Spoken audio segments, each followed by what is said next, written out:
Hello and welcome to this little extra from Scottish Independence Podcasts.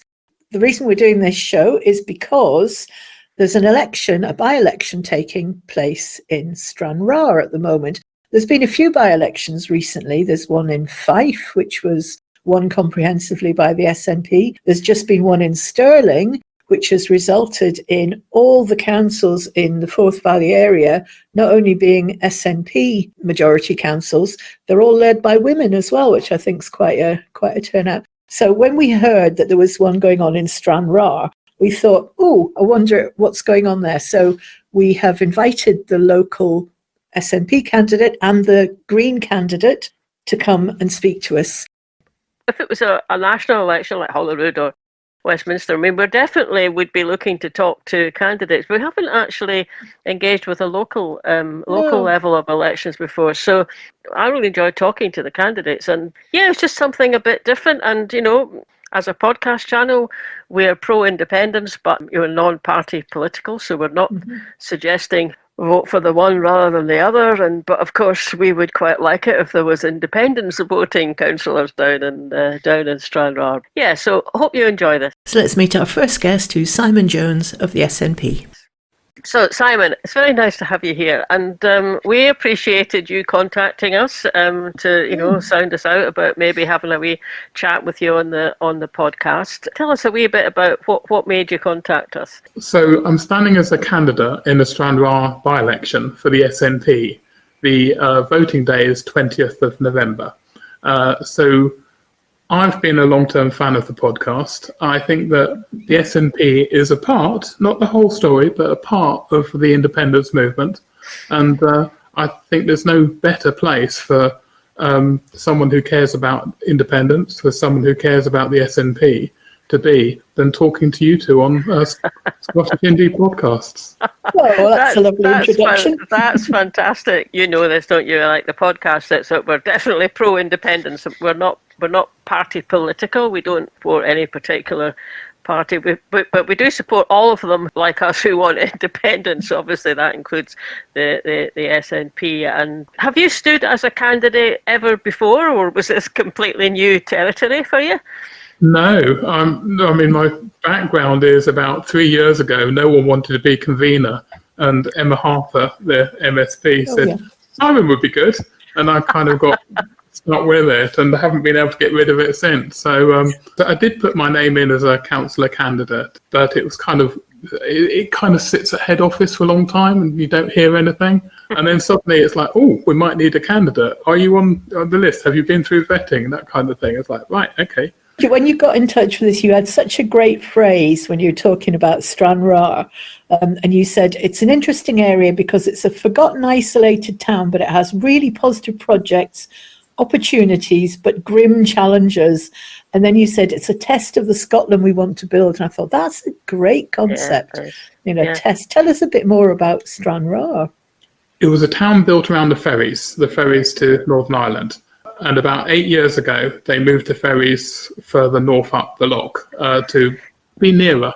So it's a shorter ferry route, and it's a deeper water port. The ferries aren't coming back. The town was devastated. They promised £8 million of marina redevelopment. Most of the marina is kind of falling apart and pretty grotty. There are some pretty good projects, though, that have sprung up. So in a way, it's a post-industrial town, recently post-industrial, that's trying to bounce back. And we have a mixture of real challenges. One of the shocking ones I did when I did my research was I found out that we have a crisis of dentistry in primary 1 children.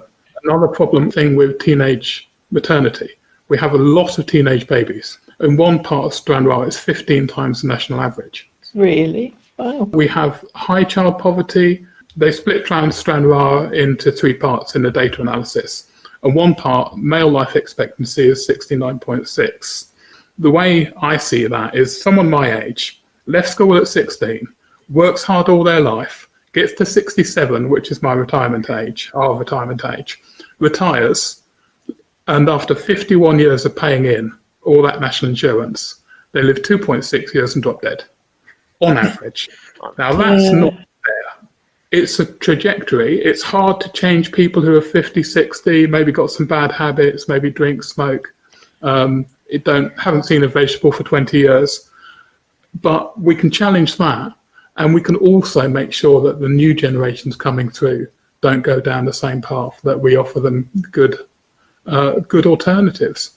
Part of the challenge of Stranraer is that we need to make sure, A, that we're looking after the people who are in the most trouble, B, that there's opportunities, particularly for young people, so they don't all move away and leave the town, and C, that the money that we've been promised in redevelopment actually gets here, and that people who are on the council make sure that happens. Yeah. It was interesting. Until 2 years ago, I'd never been down to Stranraer, I'd maybe been on the road further east in Dumfries and Galloway, but I hadn't been to Stranraer. Certainly hadn't been down the Rhins, and we had a week's holiday down there. Not in Stranraer, but a little, 4 or 5 miles out, and I had rented a cottage. So that was my first time down, and I noticed some of the things that you mentioned. It didn't help because there was one main building in one of the main streets that was completely covered in scaffolding, and you couldn't get past it. But it just seemed a bit run down. In a way, you see that in other wee towns in Scotland. Fiona, you probably remember when you and I were up in Arbroath and we wandered around. I thought the same, actually. Arbroath just seems a bit run down, and I noticed that the ferry terminals weren't in the town. I didn't even know that they had been, although I might have guessed that they had been. So yeah, I can see that would have been a big shift. But the other thing is, it's such a beautiful part of the country. If you're like me and my husband, and you like kind of driving slowly along small country lanes and just going into little nooks and crannies and finding places. It's stunningly beautiful. Right down the bottom, you're looking all the way down the coast. You're looking over to Ireland. Tell us some of the good things about Stranraer. So we have a lovely castle in the centre of town called the Castle of St John. I went up it on the 31st, which is the final day of the season, and they decorated it out for Halloween. So all these spiders and cobwebs hanging off this medieval castle. We have fabulous marina. We have really good water sports, but parts of the marina still need development. So parts of it are kind of crumbling and left to haven't really been looked at for a long time, and parts of it are absolutely great. Where they've moved the ferries up the loch, the bottom half of the loch, it's just recreational water, maybe a couple of commercial fishing boats. And they use that to hold the World Skiffy tournament this year. Now, Skiffy, I did not know what this was. It's kit rowboats. So you get this IKEA rowboat, put it together, and then it's a 4-person rowboat with a cox that kind of, I think they were vaguely competing against each other, but it was a ton of fun. And, that sounds lovely. We have some really nice festivals here. We also have a very well-known oyster festival because we've got a very good oyster bed.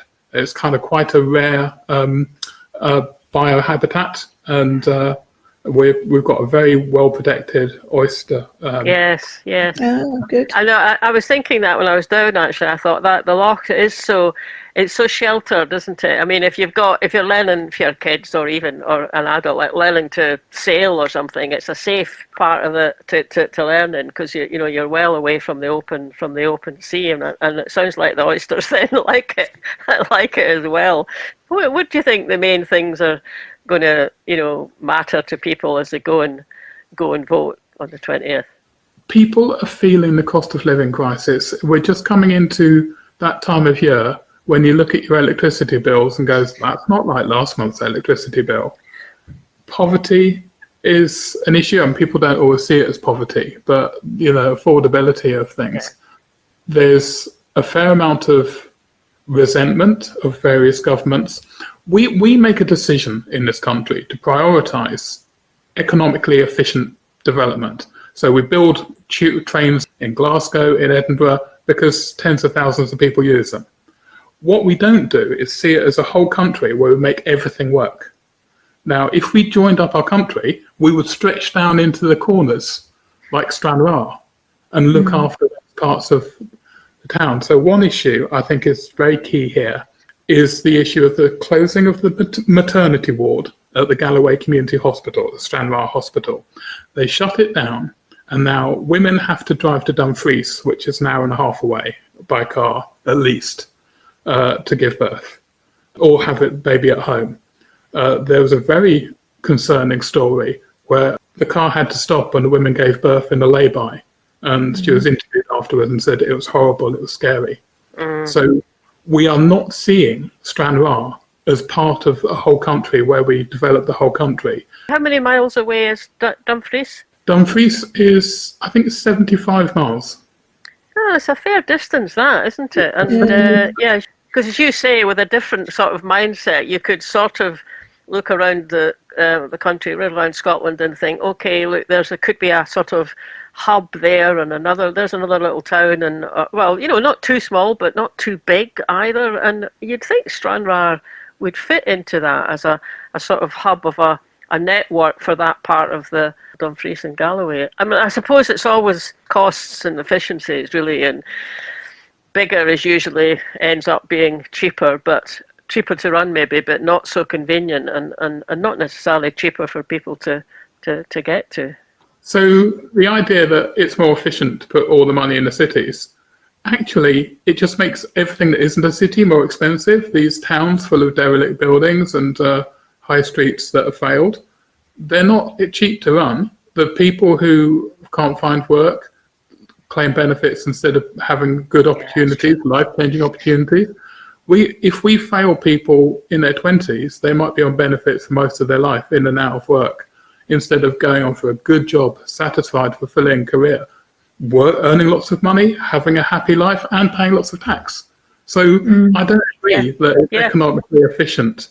I think it's only a very narrow-minded, short-term thing, that the idea that because thousands of people use it, you should build everything in the cities. What are the big issues that you're campaigning on for this election?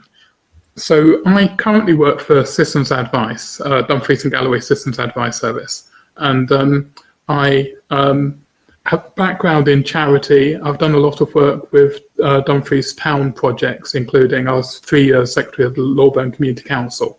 So I'm quite good at bringing money in. I've co-written 2 local place plans. So I'm kind of quite good on the technical side of things. That's useful. I've said to people I'm a natural born form filler. So I'm sorry, I'm laughing at that, Simon, because I was a citizens advice advisor in Glasgow for about 5 or 6 years, and it's true, you get really good at filling out forms for people. That's what people need. Somebody will do it for them. Yeah. But in terms of Stranraer, we can apply for grants, and we can get grants, and we can get more money in. And ideally, I would like the government to cover the 4 corners of the country. That would be my ideal situation. But you can't do that as a councillor. What I can do, though, is help projects launch. So not only am I trying to get voted in as a councillor, I'm also trying to build on absolutely excellent projects we've got here, but take them that next level further. Perhaps people are running a good project, there's a lot of interest, a lot of community support, but maybe some of the technical sides aren't there. For example, if you support something in a local place plan, it's kind of semi-official. So if you say this building should be a community cafe, it's kind of like a legal thing that it kind of needs to be a community cafe. Very hard to get planning permission to turn it into something else. Yeah. Do you have a development trust there as well? They're called the Stranraer Development Trust. They are amazing. They do really good work. And that's where the local place plan comes from. And so local place plan's already been successful in getting $750,000 in grant money on the back of projects that they itemise. Great. So for those who don't know, I know you two know, but for those who don't know, these are community written plans saying what you want in the community, and everyone should do one. Yeah. Firmly believe in the power of the community plan, that's for sure. One of the wee corners that my husband and I came across when we were down there on holiday, it's near the village of, I'm not sure if this is how you pronounce it, but Leswalt, that's how you spell it. Yeah. Leswalt. And they've got a community garden there. Yeah. And we just came across it by accident. Well, I think I was driving, saw a sign and went, and kind of went in. And it was just such a beautiful little spot, and we were there just looking around, but there was a lady there who was local to the village, who was just also having a look around, stood and chatted to us, told us all about how it had come about, what it had been like beforehand, what their plans were, where they would get the money from. And I just find that sort of thing is just really heartening, really. And it's a lovely little spot where before it probably wasn't. It wouldn't have been so accessible as they've got it just now. But that's the kind of thing that can happen when people just come together like that, don't they? And try and get something done. Okay, so it's a council election, and it's a council by-election. They're not beasts that usually create a lot of turnout. Up here where I am in Glasgow, you can get a council by-election, can be less than 20% sometimes of it, which isn't good. But what's it like down there? Is that going to be a factor, do you think? Yes, it'll be a factor, but it's also an opportunity. If I can go and get 20 votes, well, if only, there's only a few people are voting, that's quite significant. It might be less important in Westminster or Holyrood election. In 2022, the first choice candidate was 1,800 people voted Tory. Then 1,000 odd voted SNP, 1,000 odd voted for this chap Willie Scobie, who stepped down after 37 years. Fourth place one was a Tory, so with about 400 votes. So basically, it's a very Tory area, except nationally Tories are not flavour of the month, and there's a new Tory-like party that's quite a wide appeal that people are taking interest in. So politically, there's a chance for me to come through the middle. If you imagine 1,800 Tory voters, if 900 vote Tory, 900 vote Reform, and I get 1,000. Absolutely, and it's all bets are off right now. And I'm fascinated with you describing it as a very Tory area, because in my mind, I think I had pictured, having talked about it being a rundown corner without services, without transport, with high teenage pregnancy rates, and you kind of think, well, that's not how you normally describe a Tory heartland. But there are a number of reasons. Part of it is it's divided partly on sectarian lines. But it's not a new thing. But generally, a lot of people identify with Union, with Rangers Football Club, with Conservatism as an identity, rather than, obviously no one's going to vote Tory because the Tories did anything for them. Are you getting any feedback on the Reform in particular, ticking boxes? So, a little. My first day here, I bumped into the Reform candidate in the street and we had a brief exchange. It's all very friendly, and there's maybe a little edge there. But one of the first things that happened in this campaign, someone sent me a mock-up for a leaflet. Do you want to run this leaflet? And it had mean thing about Labour, mean thing about Conservatives, mean thing about Reform with their logos. And I said, I am not using that. I do not want their logos on the leaflets I'm handing out, and I do not want to be rude about other candidates. My view, and this is possibly a bit naive, is that they are public-spirited people who've come up to serve the community based on what they believe, which is fine. And that's democracy. And I don't wish them luck in the sense I wish them to win, but I hope they have a good experience and feel fulfilled and glad that they did it. People have told me mean things about people. I don't care. I don't care that someone posted something or 10 years ago that was dodgy. Who cares, right? I care that they're bringing good policies and good attitude and hard work for the people of Stranraer and The Rhins. That's a very refreshing attitude, actually, and I think that's really very positive and a positive thing for democracy, and respecting each other is a great thing. The thing that I'm fascinated about just now is there was such a lot of Reform candidates elected in England in their last council elections, and Kent in particular became a Reform council. And between the councillors dropping out very quickly, it seems that they were elected on promises that they would hunt out all the waste and get rid of it. Now they've had a look, they've found there actually isn't any waste, and they're going to have to put the council tax up. They get into power and it all falls apart. Yeah, but I'd rather talk about things that we can do better. So I don't entirely agree that there's no waste. There's a story broke recently in the Dumfries and Galloway press about the cost of children in care. So if you imagine looking after a teenager who's really troubled, you can't not pay attention to them because they might set fire to something or beat people up or whatever. So you have to really look after them. But it's costing us £8,000 a week. We're outsourcing it to these private providers.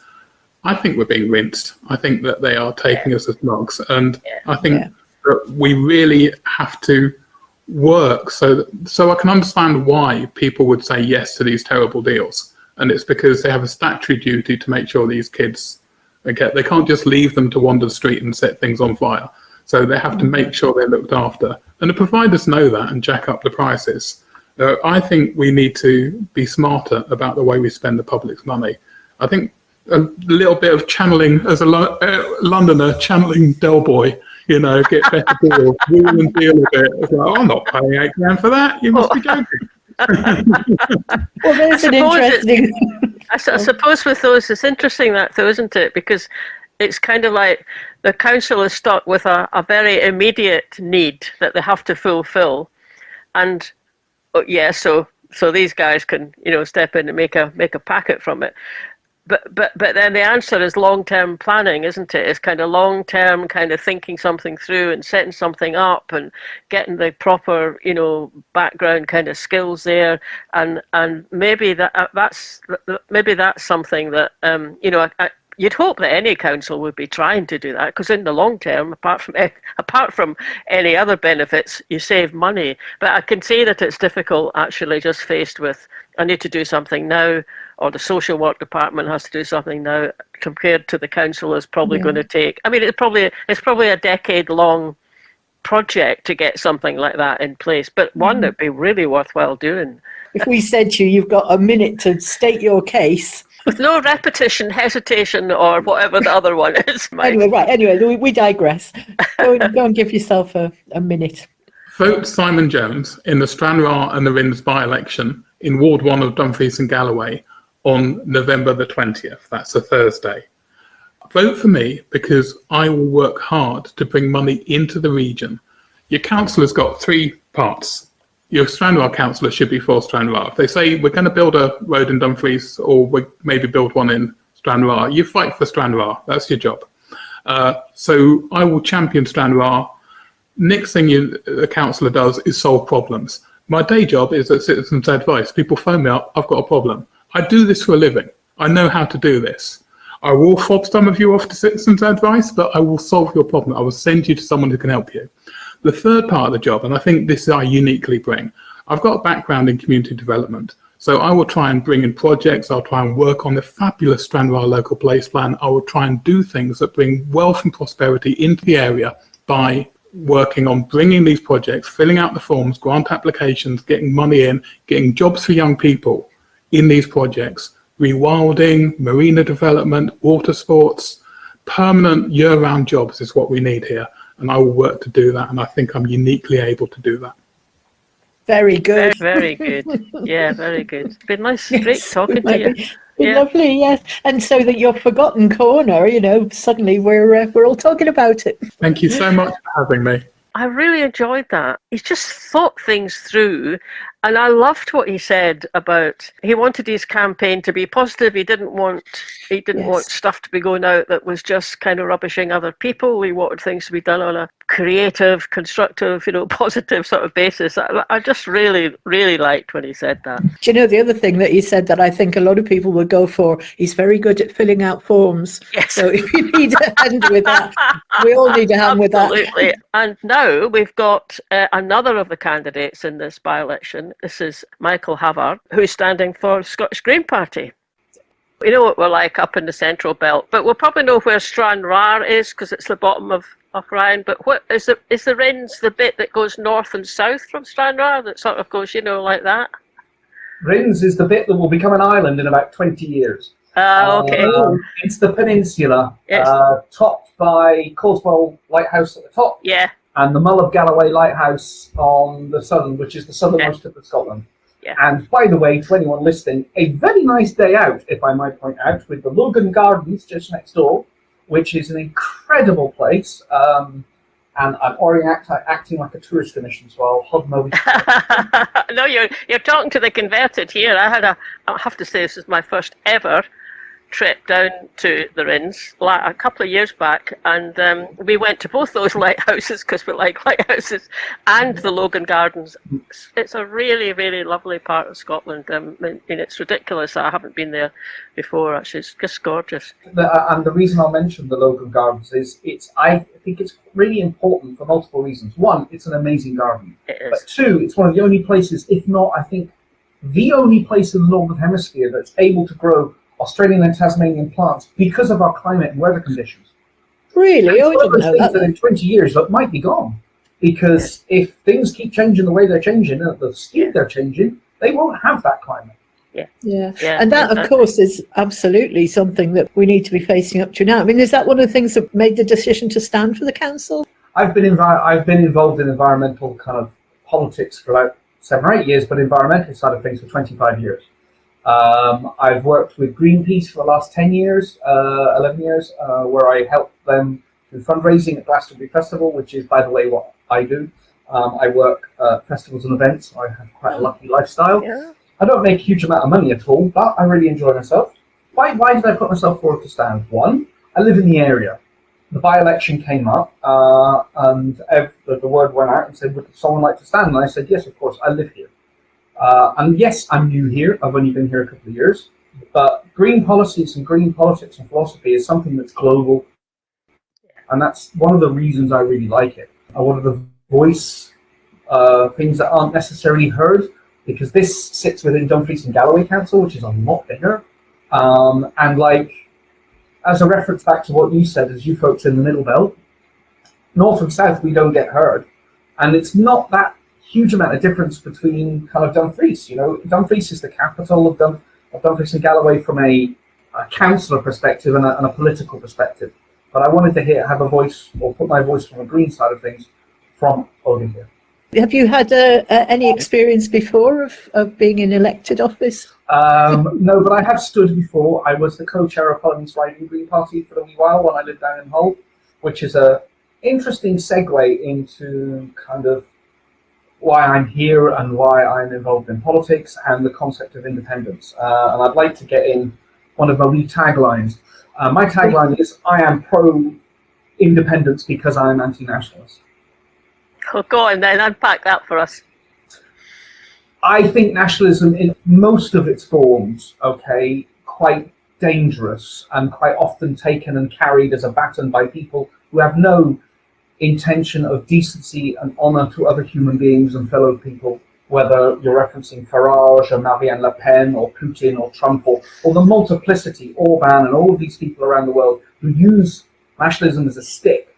I felt that over a long time within Europe, Scotland would naturally get its own independence because it would be seen within Europe as as a region of its own. Europe already looked, to my understanding anyway, already viewed Scotland within that kind of framework anyway. People were spoken to in those ways. When Brexit came along, from that point on, I went, no, I'm now pro-independence. Okay, we can only speak for ourselves. And being without of Europe, we just don't have a voice at all now. Yeah, and it's that voice within the democratic process for me is the most important thing. Yeah. Interesting what you said about, within Europe, that the European Union have a way of looking at Scotland that makes us more of a significantly different part of the UK. I mean, I'm sure it applies to Wales and Northern Ireland actually as well, because that's so obvious. If you drive around Scotland, you keep passing, especially in small rural places, you keep passing still signs saying, this was built with joint funding from the Scottish Government and the European Union. In fact, actually, it's not even just in the rural areas, because I pass one of those signs in Govan in Glasgow every week when I drive past it. So, but it is interesting that, and it's something that maybe we didn't, at the time, we just maybe didn't quite kind of appreciate enough. I would agree with you wholeheartedly. I think that applied to lots of different parts of the UK. One of the key things I like being back here is there's a lovely walk down from my house down to Lochbryan, and yes, I recognise, by the way, I live in a little village called Kirkcombe, and I'm right next to Lochbryan, and it's just incredible. I recognise how lucky I am, whilst at the same time it's worth pointing out the only way we could afford to live here is 3 friends, myself and 2 other friends, bought this house okay, and that was the only way we could afford to do it. But I walk past a sign, and it's that sign, and we sigh every time we go past it for what was lost. Yeah, absolutely. And I also, most of my work is in England and Wales. Actually, that's all of my work is in England and Wales. I've yet to find any work up here in Scotland. But Wales was a real marker for me, because I've worked in Wales at Green Mountain Festival for 19 years. And I watched that coming along, the Brexit vote, and how that was how that took place, and people's reactions and thought processes, and kind of the general post reaction to it. I thought to myself, wow, there's signs here, there's funding, this road that you've had rebuilt, that what's known as the Heads of the Valley Road, that's nearly finished. And that was mostly by European funding. And yet you look at these things, and it's that disconnect, both socially but politically as well, between what people see as taking place and what is actually taking place. Yeah, oh, absolutely. Do you want to tell us a bit about what your particular manifesto is? What's your offer to the people of Stranraer and The Rhins?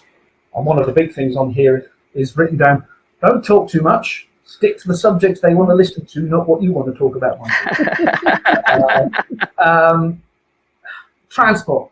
I think one of the key things is transport, okay? And that applies to Dumfries and Galloway across the board, in the fact that it's just so limited, so poor. One of my personal wishes is to see the old railway line reinstated from Dumfries to Stranraer. Okay. It cost a lot of money. To say anything else would be a lie. It would. Okay, but it would be incredible for multiple reasons. I was having a chat with someone the other day who was a bit of a train enthusiast, and they were going, "Oh, it'd be amazing if you could put a steam engine back on that." And then they looked at me and went, "You Greens, you're not going to really vote for that, are you?"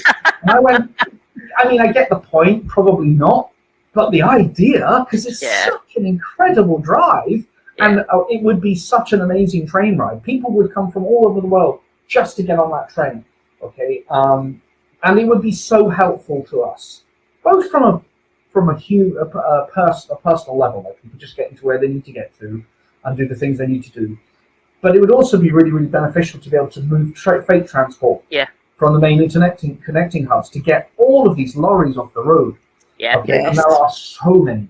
And I'm yet to find one that actually sticks to their supposed 40-mile-an-hour limit. So that for me is one of the big ones. We as Greens aren't pro turning it into a solid dual carriageway, because we just think that's an environmental nightmare. But there are two bypasses that absolutely need to be done. And I think even though we would look at it and go, however, for the greater well-being of the people who live in those villages, that's an absolute essential. And we've all sat and went, that's got to be done. Scottish Greens are very, and justifiably, very proud for getting free transport for youngsters across Scotland. And I and quite a few others, I believe that there was a kind of discussion had at the Green Party conference. I'm very pro the idea of, and this is my personal opinion at the moment, pro free transport for everyone locally. Oh, totally on board with that. Make all local transport free, just local. We're not paying for someone to fly off to Tenerife. I think there might be a glitch in that system. But if we did that, and it's literally just get on, get off, and there's plenty of other countries in the world that have already done it or are looking to do it.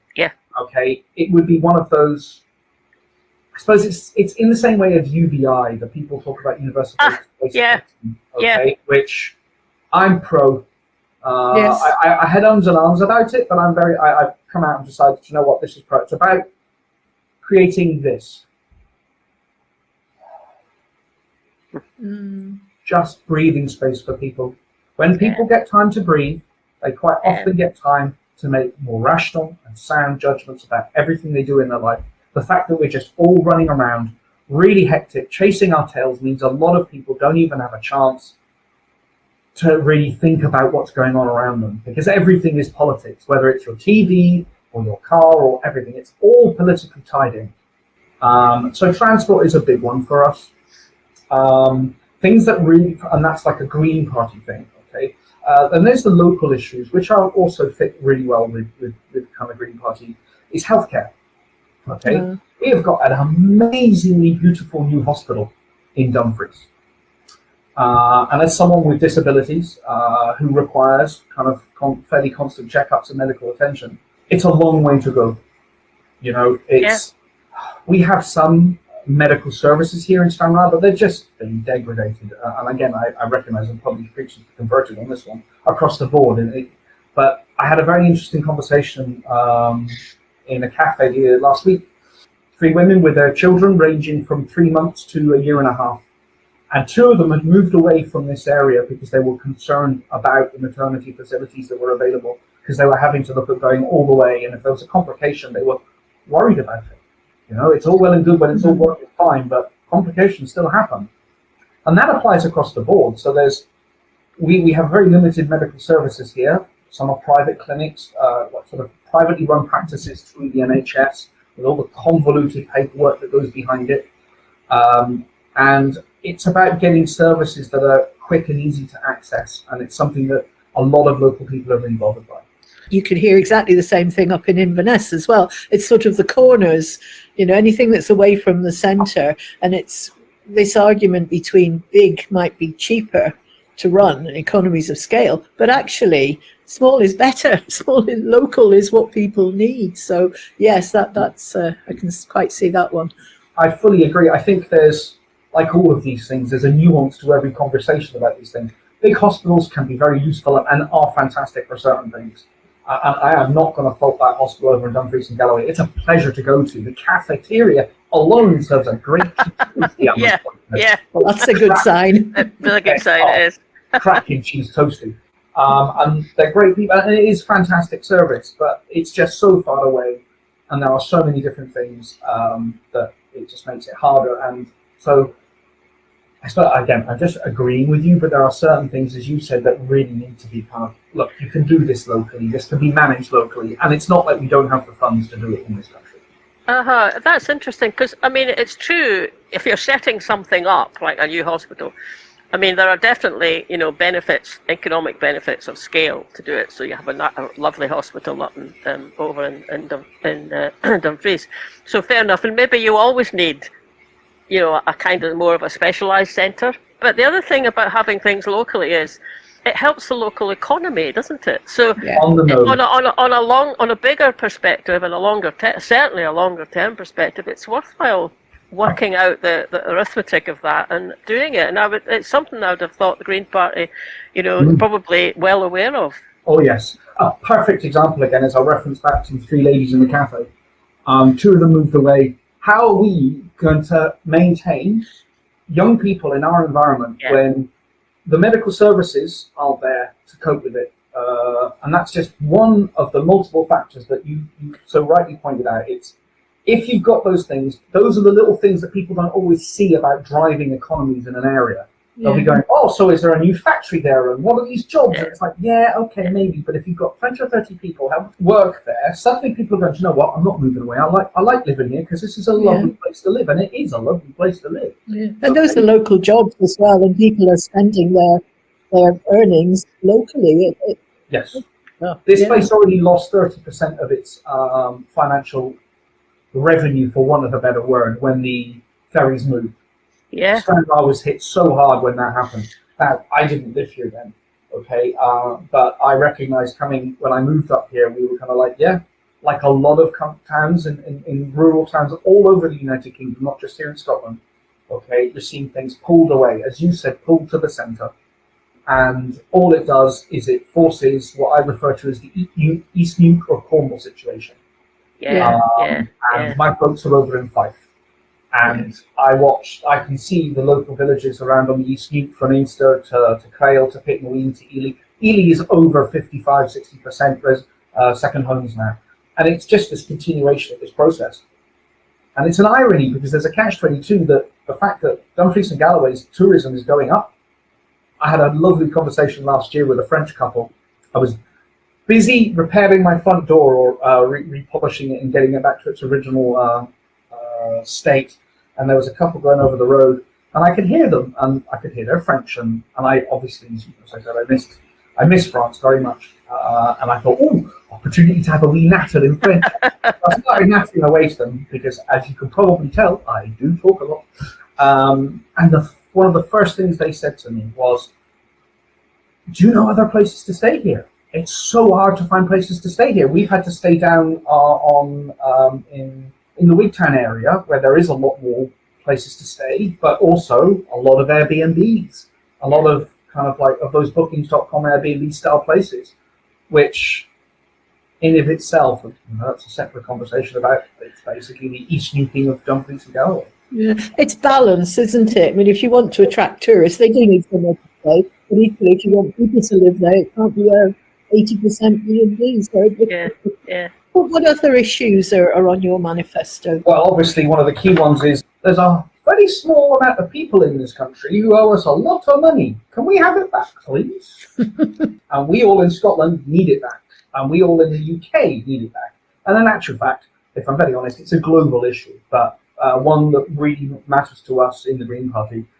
Tax the rich, get that money back. And one of my personal ones is if we actually went after the money that's owed in unpaid tax from corporations, single parties and single businesses, we wouldn't be having this conversation. And I run my own business. I am a small business owner. I pay my tax. Why should others who earn multi-billions and millions not pay their tax? I just think it's morally wrong. And tax law, like law itself, law should apply to everyone or not at all. Think about the new Greens leader, well, it's England and Wales Green Party, and you've now got two new leaders, co-leaders here in Scotland.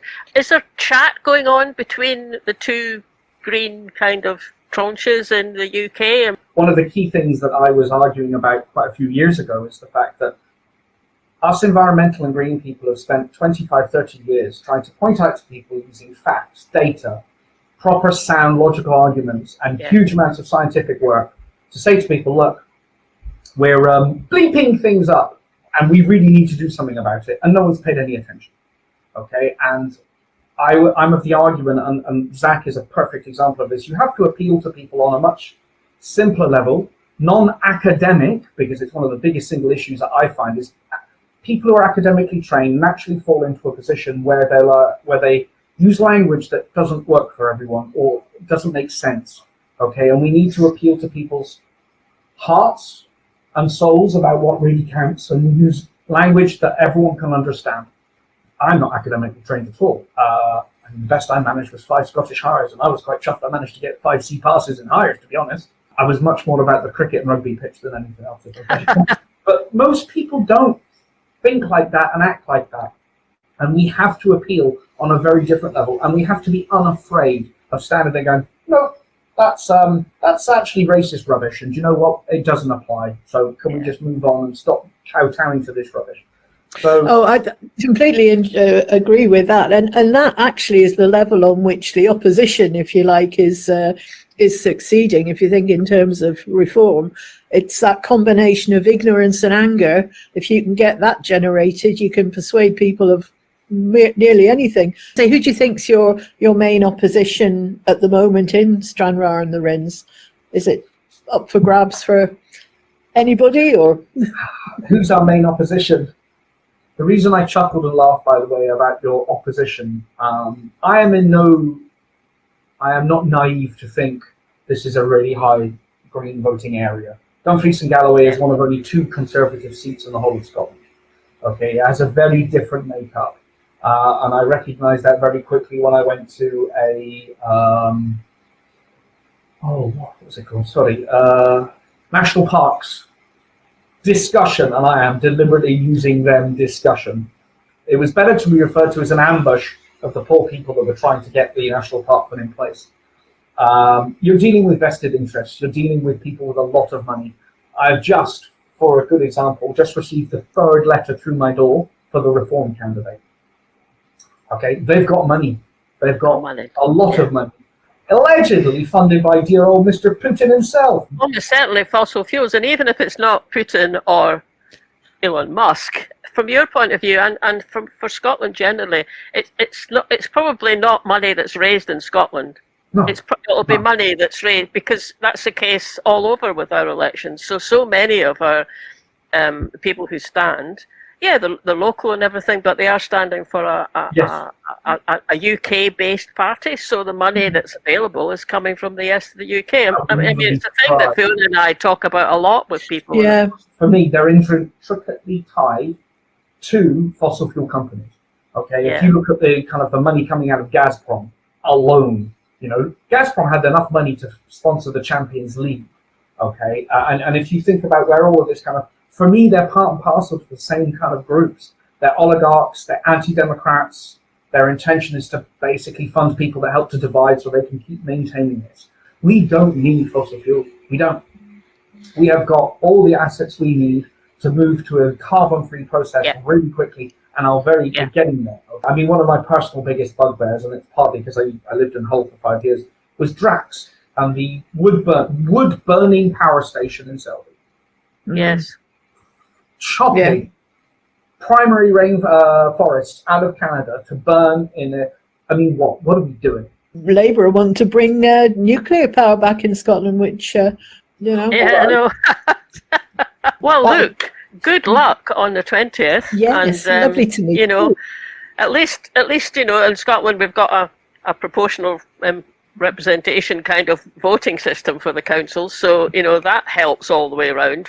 So let's hope that you pick up a good number of those votes, and if it doesn't work, if it doesn't come out this time, maybe not for you, maybe not for Simon actually as well, it kind of puts you in a good place for the next time, doesn't it?